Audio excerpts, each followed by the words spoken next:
લાંબા સમય બાદ મેઘરાજા મન મૂકીને 2 થી 2.5 કલાક વરસી શહેરના નાના મોટા જાહેર રસ્તાઓ, સોસાયટીઓ ઢીચણસમાં વરસાદી પાણીમાં ભરાઈ ગઈ હતી. શાળા છૂટવાના સમયે પડેલા મેઘરાજાની ધમાકેદાર એન્ટ્રી થતા વિદ્યાર્થીઓ મન મૂકીને છાપાઓ માર્યા હતા.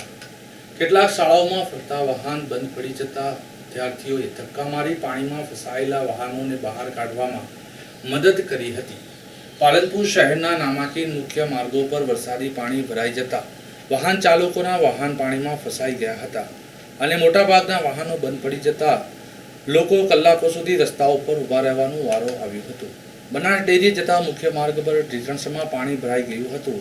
ત્યારે બેચરપુરા ફાટક બહાર કૈલાસનગર, રાજવી, તિરુપતિ, નંદવિહાર, રામજીનગર, નવલપાર્ક, ગુરુવિલા સહિત સિમલા ગેટથી નગરપાલિકા જતો મુખ્ય માર્ગ તેમજ શહેરની કેટલીક સોસાયટીઓમાં પાણી ભરાવાના દ્રશ્યો જોવા મળ્યા છે.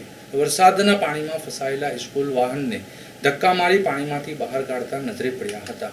અત્રે ઉલ્લેખનીય છે કે બેચરપુરા વિસ્તારની સોસાયટીઓમાં પાણી ભરાવાની સમસ્યાને સ્થાનિક લોકો ગંભીરતાથી સ્થાનિક નગરસેવકો સહિત પાલિકામાં રજૂઆત કરવામાં આવી હોવાનું જણાવ્યું હતું, પરંતુ અત્યાર સુધીમાં કોઈ નિકાલ કરવામાં આવ્યું નથી હોવાનું સ્થાનિક લોકો આક્ષેપ કરી રહ્યા છે.